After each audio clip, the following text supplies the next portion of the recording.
comment qu'on est vers le temps de la fin. Okay. Voilà. Et chaque pasteur a aussi sanctionné Azate. C'est là où se trouve le danger dans l'église Nabiso. Et là, Nzambe après ça mon ministère. Abenga après mon ministère. Mais après ça mon éducation. Le monde entier n'est pas tout ça. Mon azaka na faiblesse mon songolo. Alors, ndenga na teyaka, si on veut réussir dans la vie chrétienne, le cas d'abord de découvrir faiblesse na yo. Si on comprend les faiblesses na yo, connaissant nos vies de prière na yo, les sujets de prière na yo. Donc chaque jour, prier pour la faiblesse wana parce que y a un monde diable dans côté. Alors ndeko na biso et na ko j'ai été et cause de la pédagogie point faible na ye, malgré ma grâce, malgré ma capacité, mais point faible na ye. Les équipes de domaine vont être sexe.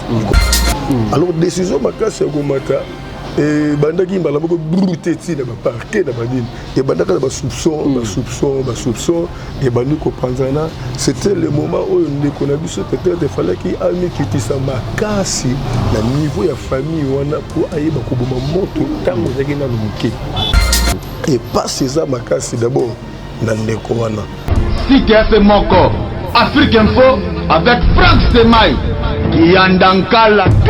Belle va comprendre en gros. Mais bateau va se critiquer, va se loba. Mais si réellement ça moussal dans et à tomber dans la faiblesse il y a possibilité à revenir et pas Zambé. Bon, on va revenir est-ce que pas Zambé. Bah on va se finir, va se critiquer sort la bonne Israël.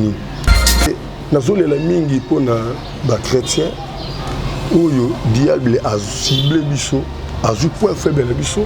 Vous avez dévoilé l'église. Le temps où il y a le témoin de Jéhovah, il y a qui fait du monde en 2000. Il y a une série où on a. Tant que comme en 2000, il y a se repentir, c'est sérieux. Mais il y a une révélation, mais il faut expliquer la révélation. Au Canada, il y a Exode, je crois, chapitre 19, à partir du 19 verset, au monde qui Nzamba avec Moïse, Kende na libota na ngai, premier jour, teya bango sur la repentance, babongo na mitema na bango. Deuxième jour, teya bango sur la repentance, babongo na mitema na bango. Mais troisième jour, ngai moko na koya. Vous comprenez? Et le logo monde qui diable ça a gagné déjà mokili, a gagné ma compagnie, a gagné ma société, a gagné ma cambonioso. So que na ba société minene au monde qui faut côté muta science, la muta baboye pour ba maintenir rio. Vous comprenez? Parce que la seule chose au diable tika na ngo pour gagner, c'est l'église. Si comme makambu ya ba Moïse Mumbi et tout ça. Et cause de la paix, un plan très stratégique. Au diable ko fungola ko libérer yango na kati na église pour détruire l'imota na Nzambe. Parce que Moïse c'est un père. Donc tant au moins nidité ya papa, aza déjà ko kitana kati na malédiction. Tout ce belanda mondam. Oh, on se l'a déjà dit là-bas, c'est tout 6. Ah, il a que nango bomanga. Loko nyongezanga mitata yo moko. Te ozinga di pa pistolet. Loko nyesanga notice. Ba contre indication izate. Oh, ce que yo mela kabloka mabe. Ya lowi. Nazo zelo na kati landa ngai. Olukaki yango. Au 600. Tanga ta posologie. Tu vois ya podium.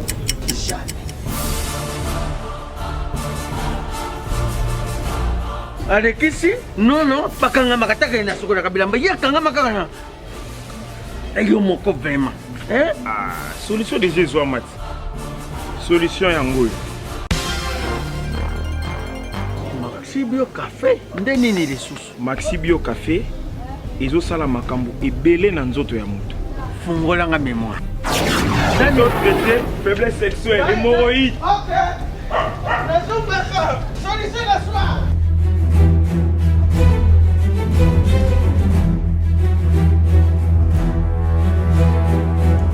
Tomate Napoléon.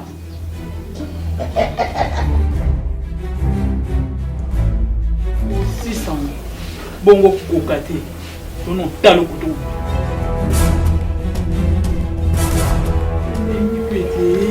Maxi Bio Café nazongaka mwana Maxi Bio Café ebongisi libala nanga bien à dire podium na podium Abonnez-vous massivement à Wandé Source, qui tape dans le terrain, à récolter vos informations. Il y a vrai, s'il vous plaît.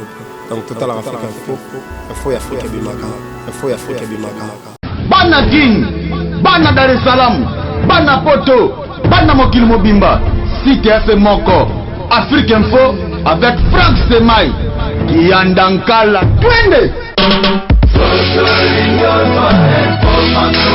X-Bass, Maranura.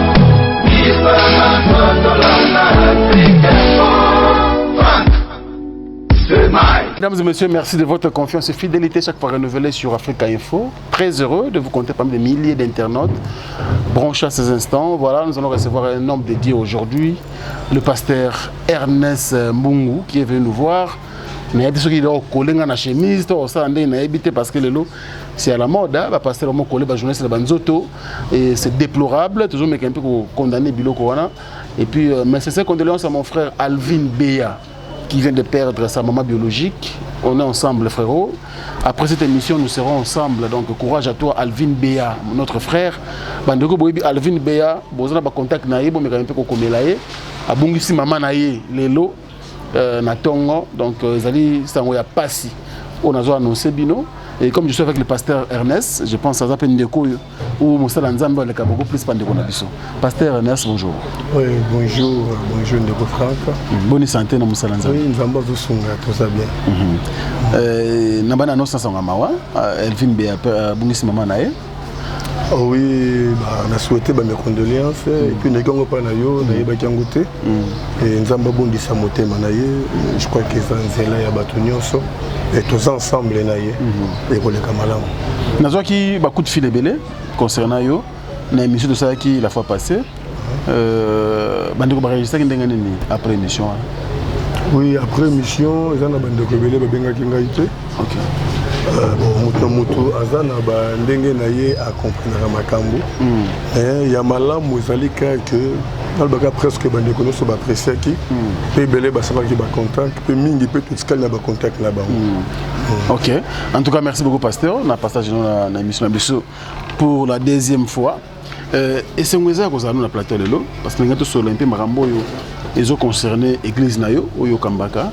Mais ensemble, l'église corps de Christ et à Congo. Nous avons Alvin Béa à Pambaté parce que tout le monde qui imagine sur internet, nous avons sur le monde qui a pour rappeler prophète Baraka Mugisho. Je vous ai une question.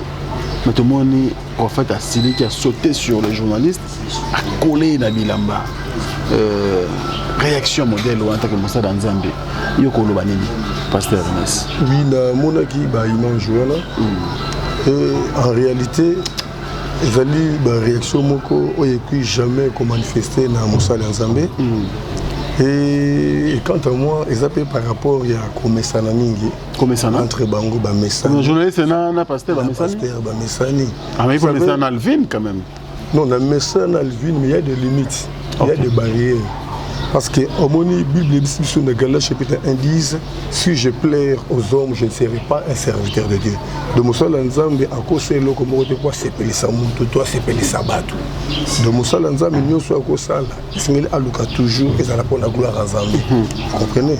Alors, plaisanterie, la vie à Moussa Lanzambe, et ça la pas mal à monter.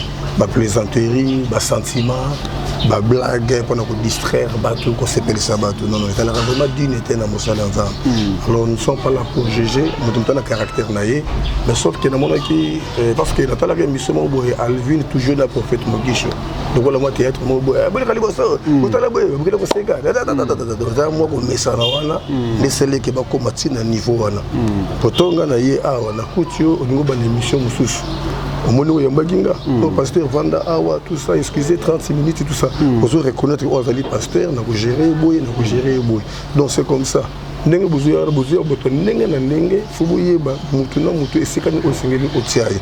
quand moi, ils ont comme ça, entre les balais, mais comme si on a niveau. Ok, comme ça, on a niveau pasteur Ernest. Mais je peux te dire que l'église corps de Christ. En 2020, ils ont année au Toloba qui est année à fin du monde. Ils ont année où Nzamba Lingi a dévoilé Nini na église Corps du Christ du Congo. Ils ont problème nini pasteur Ernest parce que na ngambo na ya Moussa na bino makambozi continue aussi la terre.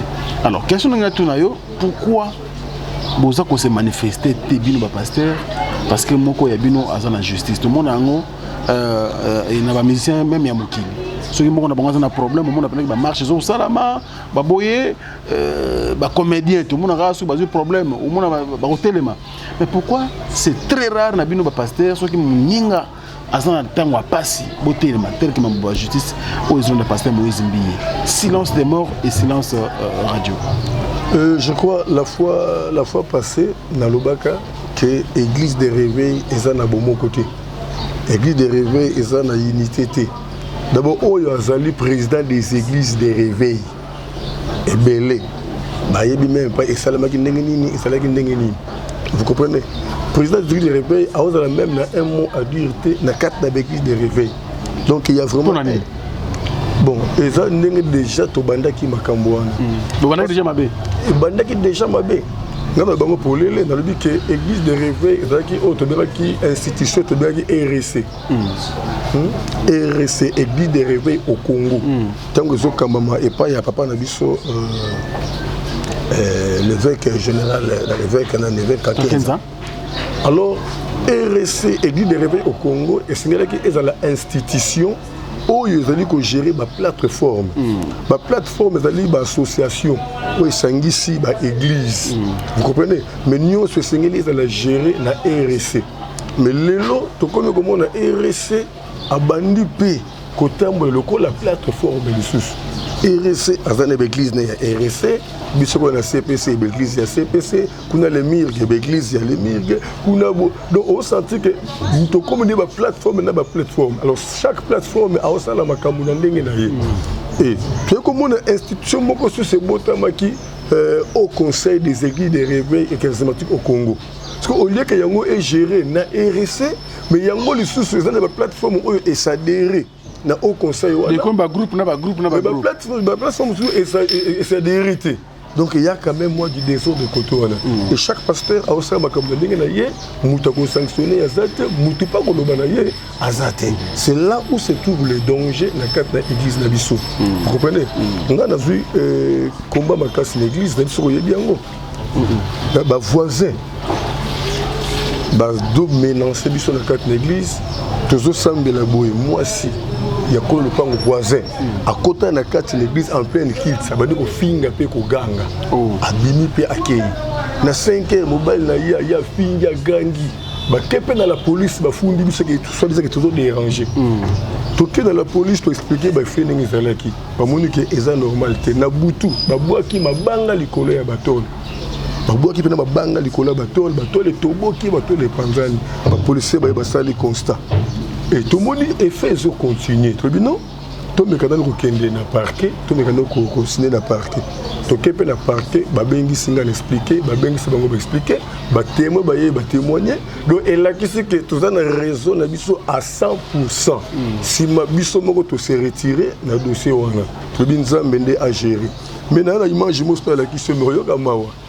Tout ça la prière na butu. Ni instrument ni micro. Voisin pendant que je baffle, il y a une telle école à batole. A telle musique à moquer. La musique qui peut dominer. Et dominer. Oui, ça va preuve caca. Tu filmes un gros image zali. Vous comprenez? Or et loco on le bango même la télévision. Que nous talents nous a menacé église boui. Pasteur soutien mon côté à pasteur. Donc on a que difficulté autres dans le monde yango. Alors ndenge côté pasteur, on a dit que sincère. Surtout Nengoza ou Servaranzambe na sincérité. Marambo ils ont le cas entre pasteur Moïse Mbiye na sœur Nabiso Eliane ozabi mundima cité Bethel. Analyse ça depuis Marambo c'est bandé je pense qu'on andelengo à la loupe vota musobana bazo expliquer ka ndenge Marambo zo kende. Yo tant que Moussa Nzambe analyse nous sali na Marambo wana. C'est vraiment difficile et ça peut être très grave. Vous savez et là au moka na Roloba Nzambe appelle ça mon ministère. Abenga appelle mon ministère.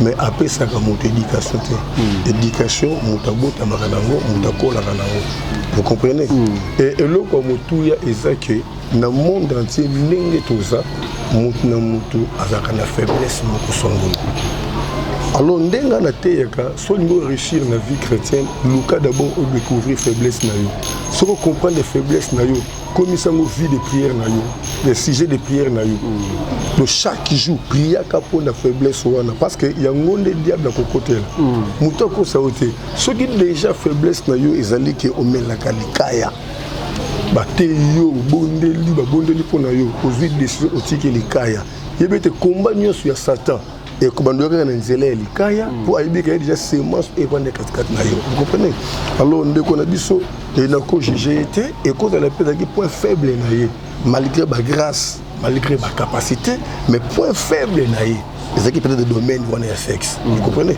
et quand on a point faible na ye alors tant makambo ebimi et ko zongise na nzela to pe na conscience que effectivement eloko pour ayeba ko pesa ye décision makasi ya ko yeba susu ko mata alors décision makasi ya ko mata et bandaki mbala moko brute ti na ba parquet na badine et bandaka na ba soupçon et bandi ko panzana c'était le moment où ndeko na biso peut-être il fallait qu'il ami kitisa makasi na niveau ya famille wana pour ayeba ko boma moto tango zaki na luke et ndeko azwa qui peut-être ba conseiller wana te peut-être ndima yemoko ça fouta ki nango et ndeko comme na niveau to comme nango lelo et pas ces makasi d'abord nandeko wana vous savez nidité ya mosali na nzambe basakanaka nango te toyebi histoire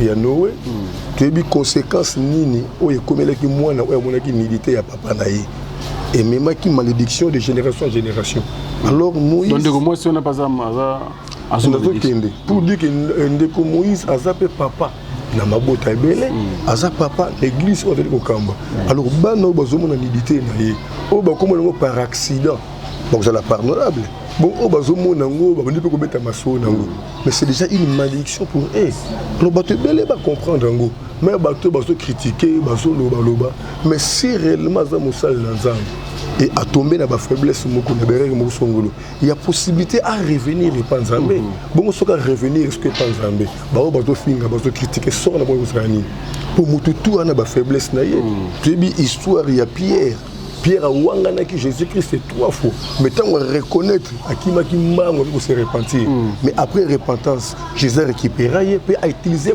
puissamment encore koleka donc je crois que nazole la mingi pour na ba chrétien oyo diable a ciblé biso a vu point faible na biso on dévoiler makamboza et bata maternité de l'église non est-ce que ça diable pasteur Ernest yo kana bisayo na pesaka conception moko ko ba été to komo kende vers le temps de la fin OK oyebi na tangu ya kala ba témoin de Jéhovah ba teyaka biso ke fin du monde en 2000 ça y va série wana tant comme 2000 ba to bongo la mité ba se repentir ke mo belé vraiment sérieux hein pour que série ba série wana mais bazala ki na révélation mais bébé ko expliquer révélation effectivement fin du monde en 2000 là OK c'est parce que ba comprendre ki révélation zanine pasteur Limbola biso révélation est que sobotangi na mukanda il y a Exode, je crois, chapitre 19, à partir du 10e verset, au monde que Nzamba a Moïse, Kende na libota nangai, premier jour, tu as aussi la repentance, pas bon la mité manabango. Deuxième jour, tu as aussi la repentance, pas bon la mité manabango. Mais troisième jour, ngai moko nakoya. Ce qu'on a révélation, tu as 2 Pierre chapitre 8, à partir du premier verset, tout le monde a n'engagé ni Bible sur le bête.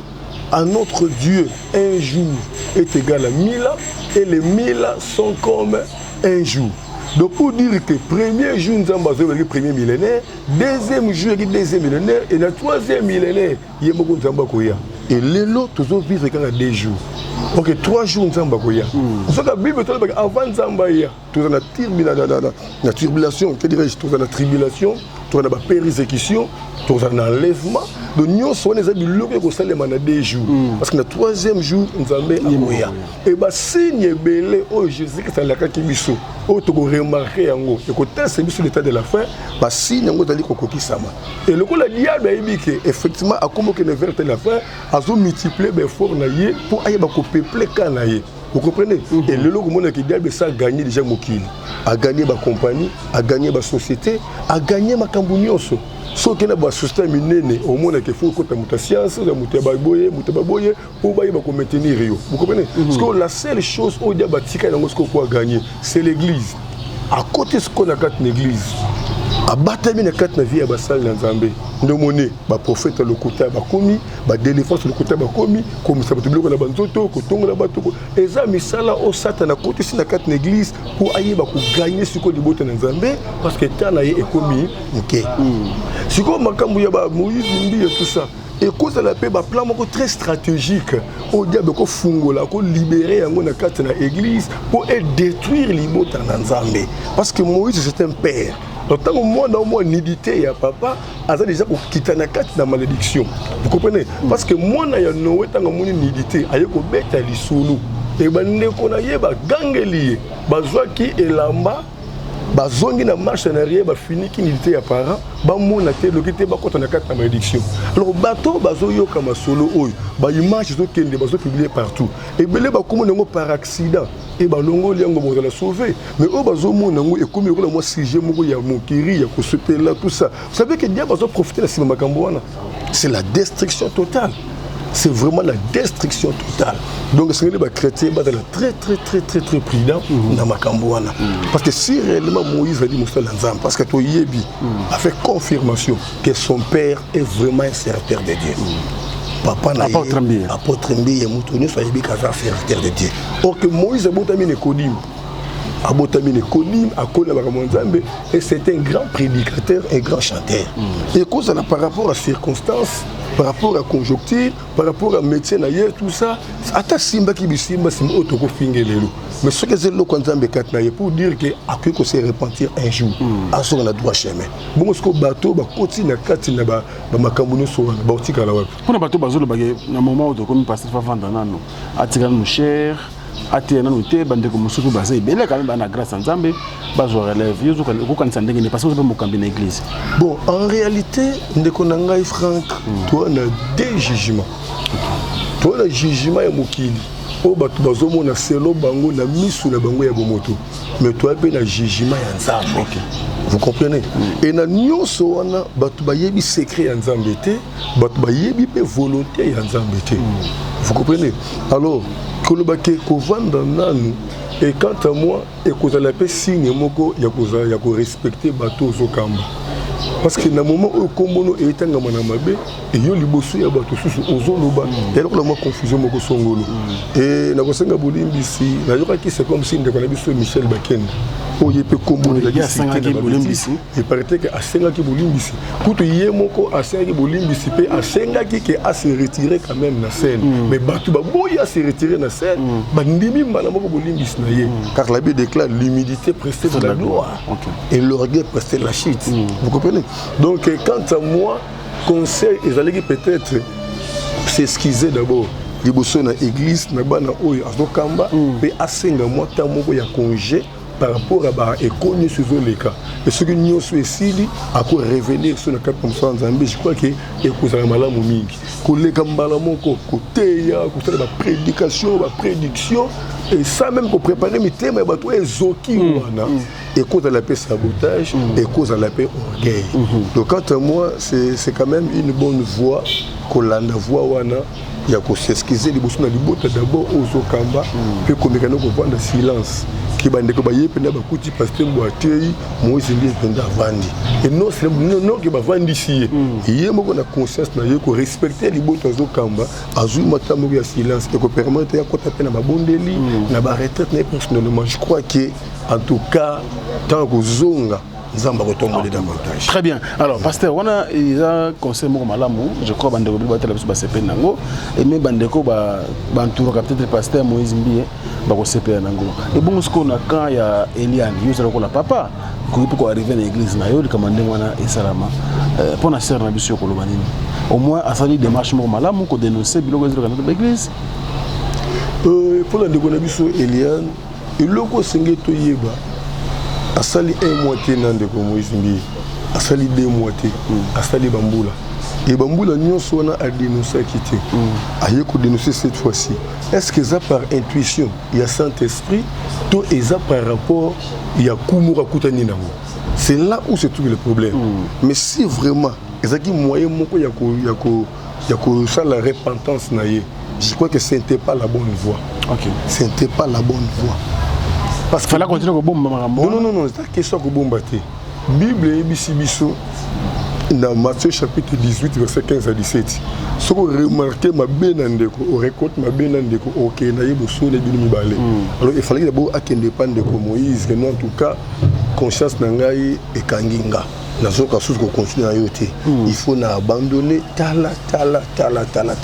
Maintenant ko senga pour na zwa kimia essayer de se repentir.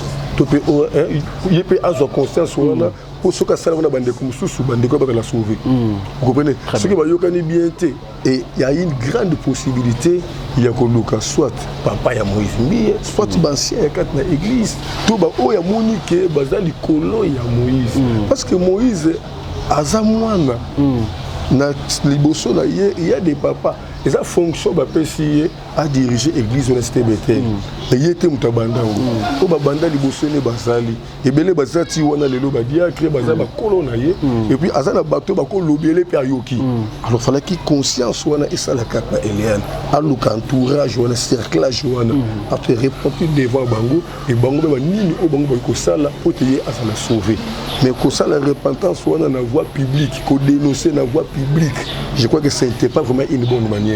Parce que eloko wana d'abord est détruit pe liboto na nzambe ebele et pengwisi ebele et bombi pe ebele et sort na ye moko pe très dangereux. Vous comprenez? Donc eloko alors le bapona ndeko elende yango wana et puis ko bonde na nzamba sala ka ngolu parce que c'est vraiment un danger. Au bible zo bana biso ke mosala nzambe akoyi kokuya soka zongi pa nzambe nzamba lokotaye mais malheur na occasion de chute ya mosala nzambe c'est là où se trouve un danger. Merci beaucoup pasteur de sentir que nous avons mosala nzambe na plateau oyo et tout ça édifié par rapport ya banalise na yo et pasteur Ozali comme l'église menée au Kambaka bandeko belé par rapport à témoignage tout monde qui na émission précédente il y a ndeko yo assez quoi qui na l'église bandeko belé bazwa les biko na l'église na yo mais belé bazali banda ya mboka bangi ba yeba comment l'église fonctionner est-ce que nous allons continuer comme ça là tout le menace ba voisin moi mingi boye nzambe pe garder mon silence. Non, nzambe garder le silence ba menace ba voisin vous savez que na parcours il y a vie chrétienne ce que ça combattre ce qu'on est l'autre côté parce que Dieu va combattre n'importe qui a combattre ba oba na nzambe ningi peut te pesa ka conseil ke ba na mono boti ya bota bina malade ba complication la ndele c'est que loko nzambe za pour ko bota me ba Jésus ezaki na bitumba ba Luka ba boma bango ko bota me ba Joseph ezaki na bitumba ko bota ba Moïse ezaki na bitumba do batu nyoso ba ne loko na nzambe baza prédestiné na makambo minene bazaka toujours combattu et ndenge ba voisin bazo combattre biso combat wana ezo aider biso pe pourtant bana obok la biso mabanga likola batol en tout cas et l'amour ça qui biso na mabondeli et puis ça qui biso ba stratégie belé à prier donc en quelque sorte d'autres combats ne sont pas à éviter mais à affronter. Très bien, vous comprenez et toi qui a problème moi en 2019 nous avons biso déjà année na biso ya accomplissement mais na quatre année accomplissement ndeko côté na bitumba wana to se référer malamoko na croix Jésus qui qui tout est accompli alors bien on a croix moment où ba betse c'était na boko na makolo makile zotanga ya zotanga tout est accompli de te comprendre que ça qui année na biso vraiment o nzamba linga ki asisa bitumba nyos to continue 2020 nzamba ozoba que année ya victoire. Or victoire et yaka si mana kumba moko songolo de photo serré ba sentir pour te yeba ko vivre vraiment lo banzambe et s'accomplir na bombo na biso do bande ko poto bino bato bapesa na biso opportunité to chance wana ya koloba to na chaîne na biso Béni de Dieu TV na Béni de Dieu TV nde sika to lesaka ba kick na biso chaque dimanche à partir de 10h chaque lundi à partir de 18h et ba programme nyonso ba déclaration ba séminaire et les na chaîne na biso na Béni de Dieu TV ceux qui ba s'abonner ba kokota na ba contact na programme na biso et na ba numéro na biso atako yoko makango pondete eza penda ba mona ka batuna ki banotu na numéro ouais tout va afficher donc mayele ou chateau afficher la mission plus 243 89 75 15 851 plus 243 89 75 15 851 so bande ko bengi biso to ko solola alors ngai na travers na madame nanga OK non c'est pas la moko mususu pe o yambaye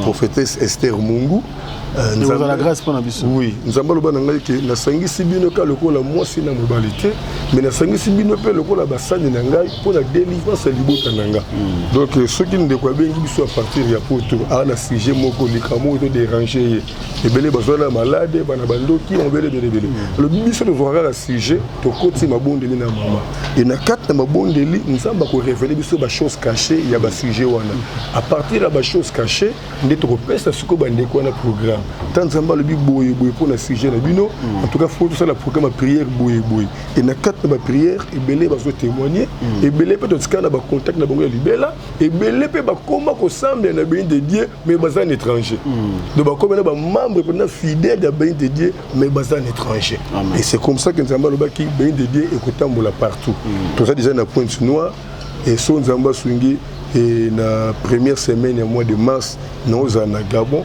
na habité na osani kuna mais Nzambe ayebisaki ngai na koma na Gabon pays moka funguli banzela et puis ça me que na okende pe Gabon et je crois que calamité tous à la peine en Europe donc je crois que Nzambe ayebi comment ko installer ba cellule na monde entier très bien alors le programme est na période parce que on dirait janvier février on dit à Makassi ah oui pas de biso janvier dans la mois fondation intercession matin mois fondation Toto la fondation en janvier. Mon ni bande en décembre 30 jours 40 jours au mois de décembre parce que biso ya mingi en janvier. Janvier nion sur la intercession pour la fondation. Parce que le 18 février église Mobimba toke na zamba moto benga Luzizila toute l'église toke na Luzizila kuna nde toke na ba requête ya année que no année o nga na fona botra année o fona voyager année o requête nga fona mikanda ba poto année o requête nga do mutu na mutu a préparer ba requête na ye tokenda kanango na zamba Luzizila parce que tokumbaka offrande moko ya action de grâce ya chiffre 12 ko symbolisaka année Mobimba 12 mois siko tango tokoma na zamba après avoir kobondela surtout silisi kobondela na zwaka ba requête nyonso wana na tumbi yango moto na bandi kobondela ko démontrer foi que milinga oyo komata de comme ma requête na biso pa Nzambe et tant que tumbango mutu na mutu kotika na brio na ye pour abana kolanda na kotseke 5 sujets na ngepa Nzambe na année oyo assez na sujet nini ba bato bana ba étranger batinda ka ba sujet na bango tant que aussi sera programme église Mobimba tomati nga siko na zonga kana zamba l'équipe na intercession auto benga ka ba soda to bandi ko prier ce ko pona bandeko ba étranger ba requête na bango ko présenter ngo pa Nzambe to silisi to tumbi yango pe moto simande to zongi ne programme to nango pour le moment yango OK programme ya Luzizila le 18 février Totonga fondation le 18 février OK pasteur Ernest Tourmem Sonasuka na dit que ko yana aweza et tout porte grandement ouverte à tout moment où on en a besoin un message au transmettre à peuple à travers le monde Africa Info zanda kunayo message to succès nango pona mukolo lelo message to succès nango pona mukolo lelo ezaka conseil na pesa libota na Nzambe base la premièrement na confiance disons dans le bas directement conseil na ezali que boluka boza la premièrement na confiance na bino moko d'abord na Nzambe zwa conviction koyeba ke naza mona Nzambe Nzambe ayokaka nga simande oyeba kobondela Nzambe a orienter yo esika nini kotia makolo esika nini koposer kondima na yo parce que lelo ezana bandeko ebele bazo souffrir à cause pe ya l'église bakotaki à cause pe ya basali ba se confier ki na bango alors Satan ça continue na kati na église à se déguiser le kola basal na Nzambe pour ko désorienter liboto na Nzambe pour ko yeba ko bimisa liboto na Nzambe na volonté na Nzambe pour ko yeba ko condamner bango na vie à souffrance. Donc message na ko pesa que non d'abord confiance personnelle, ça na vie de prière personnelle parce que vie de prière de l'église d'abord té parce que l'église te profite kana ba kondima ya batu makasi ya batu mais vie à prière personnelle c'est ka muta omona oté muta zo yoka yoté est-ce que yo moko na Nzambe c'est ça l'intimité n'est-ce que okoyoka vraiment mungongo Nzambe okoza ba conviction pe okoyeba esika nini okose diriger pour eba ko bongisa pe ko batela kondima na yo. Je crois qu'il y a un monde qui conseille ko pesa. Merci beaucoup pasteur. Et ça le plaisir ko yana yo awa. Ma porte est au fond à tout moment, et ça a plaisir. Merci. Nous avons connu à travers le monde. Vous avez belé, je pense, pasteur Ernest Mongou, Azar pasteur, vous préféré vraiment la période où Azo semble la bande de belé, bande de Congo témoigner, tout ça n'a pas témoignage belé à travers le monde. Beaucoup de choses pasteur Ernest confiance et surtout ce que tant moussous. Numéro est déjà affiché. Je pense que les châteaux, un message pour afficher numéro pasteur pour que Bandeko Bazala en contact direct na yemo comme ça dans Nzambe et que ça la biso bien. Au cas contraire, aucun a béni dédié TV na YouTube et puis qu'on a des mona service nous au pasteur à Oganzara. Merci l'équipe technique et rédactionnelle et à Ngalina qui était au four et au moulin pour cette émission. Merci également à la bande de connus à travers le monde Bolingarabiso. Restez branchés sur Afrique Info, surtout pour vous qui n'êtes pas encore abonnés. Abonnez-vous massivement parce que ici, merci à vous et à très bientôt. Au revoir.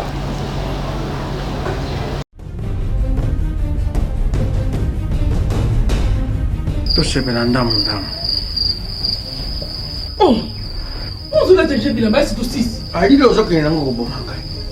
Loko nyongeza nga mitata yo moko. Te uzinga di pa pistolet. Loko nyongeza notice. Ba contre indication izate. Oh. Ce que yo mela kabloka mabe. Yalo oui. Nazo zelo na kati landa ngai. Olukaki yango. Aussi. Tanga ta posologie. Tu vois ya podium.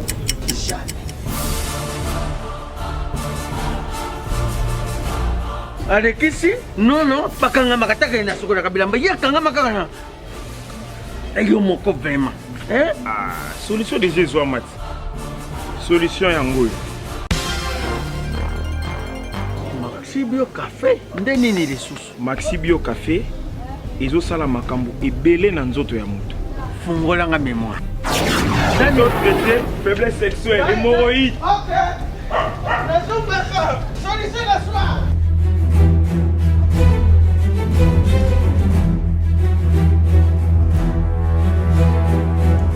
Tomate Napoléon.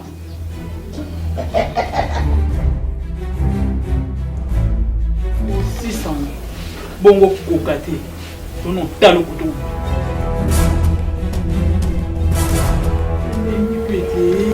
Maxibio café. Nazonga kamwana. Maxibio café.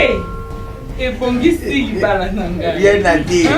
Podium Napoléon.